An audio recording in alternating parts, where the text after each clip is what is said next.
Radhe Radhe friends, कैसे हैं आप सब। आई होप कि आप सब अच्छे होंगे। तो 14 तारीख की आंवला एकादशी है। इसकी पूजा हम घर में कैसे कर सकते हैं, हम आपको इस वीडियो में आज बताएंगे।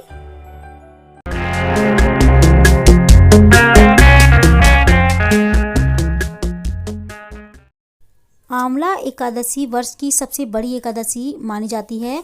इसमें आंवला वृक्ष की पूजा की जाती है और साथ में भगवान हरि की भी पूजा की जाती है। इस पूजा को आंवला वृक्ष के नीचे बैठकर ही करना चाहिए। बड़ा सा एक पेड़ हो, उसके नीचे बैठ के हमें पूजा करनी चाहिए, आंवले के पेड़ के नीचे। तो फ्रेंड्स, इसकी जो पूजा होती है इसका बहुत ज़्यादा महत्व माना जाता है। वैसे तो फ्रेंड्स, शास्त्रों के अनुसार इस पूजा को आंवला वृक्ष के नीचे ही बैठ के करना चाहिए। लेकिन अगर किसी कारणवश आंवला वृक्ष के नीचे बैठ के पूजा नहीं कर पाते हैं हम, तो हम घर में ही जो है आंवला एकादशी की विधि पूर्वक पूजा कैसे कर सकते हैं, इस वीडियो में मैं आपको बताऊंगी। तो सबसे पहले मैं आपको एक चीज़ बता दूं कि इस वीडियो में मैं जो हूँ तुलसी के पौधे के साथ आपको पूजा करके दिखा रही हूँ। तो हम आंवले की जो है पूजा कैसे कर सकते हैं आंवला एकादशी पे, ये मैं तुलसी के पौधे के साथ करके दिखाऊंगी आपको। क्योंकि मेरे पास भी अभी फ़िलहाल तुलसी का पौधा जो है आंवले का पौधा नहीं था, तो मैं तुलसी के पौधे के साथ ही करके आपको दिखा रही हूँ। तो सबसे पहले हमें क्या करना है, एक आंवले का पौधा लेना है। अगर आपके घर में कोई पौधा नहीं है तो आपको आंवले का पौधा ले लेना है और किसी गमले में लगा लेना है। अच्छे से साफ़ सुथरा कर लेना है उसको, जैसे मैं कर रही हूँ तुलसी के पौधे को अभी फ़िलहाल। तो हमें उस गमले को एकदम साफ़ सुथरा कर लेना है, धो लेना है, अच्छे से साफ़ कर लेना है। और जहाँ पे हम पूजा करने वाले हैं उस जगह को भी हमें साफ़ करना है। तो इस तरीके से पानी से सींचना है जल से पौधे को, आंवले के पौधे को, और साफ़ करके। और हमें पूजा की सामग्री में क्या क्या चीज़ चाहिए होती है इसमें मैं आपको इसमें बताने वाली हूँ। तो इसमें हमें पूजा की जो सामग्री क्या चीज़ नहीं लेनी चाहिए बिल्कुल भी, ये भी मैं आपको बताऊंगी। तो सबसे पहले मैंने ली है मोली। तो ये मैं मोली ली है मैंने लपेटने के लिए। तो हमें लपेटनी भी होती है। और यहाँ पे मैंने देसी घी का दीपक लिया है, एक धूप बत्ती ली है, मिठाई ली है और तिल है। तो यहाँ पे हमें चावल इस्तेमाल नहीं करने चाहिए। यहाँ पे हम चावल का इस्तेमाल नहीं करते इस पूजा में।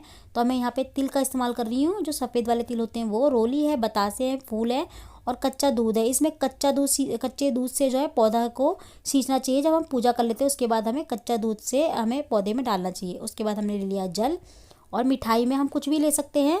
तो चलिए फ्रेंड्स, अब हम बताएंगे आपको कि पूजा कैसे करनी है आंवला एकादशी पे आंवले के पौधे के साथ।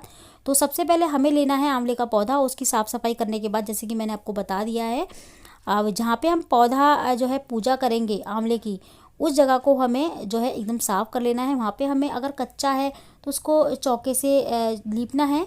कच्चा है आपके यहाँ आसपास, तो अगर नहीं है कच्चा तो आप गेरू से जो है उस जगह को, थोड़ी सी जगह को लीप सकते हैं। जहाँ पे आप जो है गमला रखने वाले हैं आंवले का, उस जगह को एकदम साफ़ सुथरा कर लेना है। गंदा नहीं होना चाहिए उस जगह को। तो यहाँ पे मैं लीप रही हूँ जो है गेरू से उस जगह को। थोड़ी सी जगह लीप लीजिए आप, बस मैंने लीप ली इस तरीके से। अब इसी जगह पे मैं रख लूँगी आंवले का पौधा। तो चलिए फ्रेंड्स, हम रख लेंगे ये पौधे को इस जगह पे अब। तो फ्रेंड्स, यहाँ पे हमने, फिर से मैं बताऊंगी, बहुत सारे लोग कमेंट भी करने लग जाएंगे यहाँ पे तुलसी के पौधे की पूजा हो रही है। तो मैं सिर्फ आपको दिखा रही हूँ कि आंवले की पूजा जो है हमें कैसे करनी है घर में ही। तो हम घर में इस तरीके से कर सकते हैं, ये मैं आपको दिखा रही हूँ। तो यहाँ पे हमने पौधे को रख लिया है। अब हम यहाँ पे कुछ भी रंगोली वगैरह बना सकते हैं। सबसे पहले हमें, आप चाहें तो आप इस तरीके से पौधे को लीप भी सकते हैं गेरू से, और चाहे तो जो है अगर आपके हल्दी से भी लीप सकते हैं, चंदन से भी लीप सकते हैं, ये आपके अकॉर्डिंग है।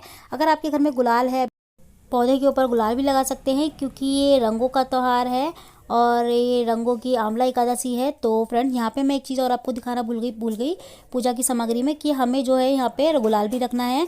तो यहाँ पे आप जो है गमले को पूरा सजा भी सकते हैं गुलाल से, या फिर ऐसे ही हल्दी से या रोली से तिलक भी लगा सकते हैं। तो यहाँ पे जहाँ पे मैंने हल्का सा लीपा है, वहाँ पे हम चाहे तो स्वास्तिक बना सकते हैं। अगर आप पेड़ के नीचे पूजा कर रहे हैं आंवले की, तो आप पेड़ के ऊपर स्वास्तिक बना दीजिए। अगर नहीं तो आप गमले के ऊपर स्वास्तिक बना दीजिए, एक सामने ही जहाँ पूजा करने वाले हैं। और आप यहाँ पे एक कलश भी स्थापित कर सकते हैं जल भर के। उसके ऊपर एक कुछ भी पात्र वगैरह रख लीजिए, उसके ऊपर एक दिया रख के, हल्की सी जो है तिल रख के दिए के ऊपर, और उसके ऊपर दिया रख सकते हैं कलश के ऊपर। यहाँ पे कलश भी स्थापित कर सकते हैं, लेकिन यहाँ पे मैं आपको कलश स्थापित करते हुए नहीं दिखा रही हूँ, खाली दिए ही लगाऊंगी, दिए ही स्थापित करूंगी।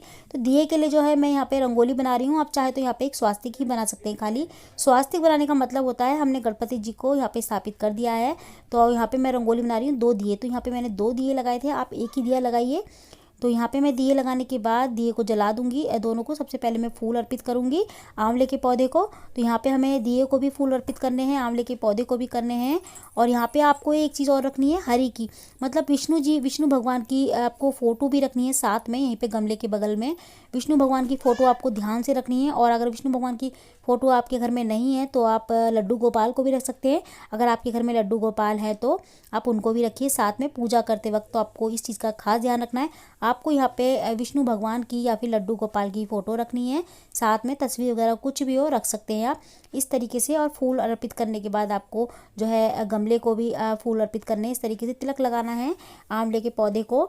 और इस तरीके से मैं अभी सजा दिया है मैंने ऐसे ही। तो फ्रेंड्स इसके बाद हमें दिए जलाने हैं दोनों। यहाँ पे मैं 2 दिए जला रही हूँ, आप एक ही जला लीजिए। और दिए के नीचे जो है मैंने तिल रखे थे, मतलब चावलों की जगह पे तिल।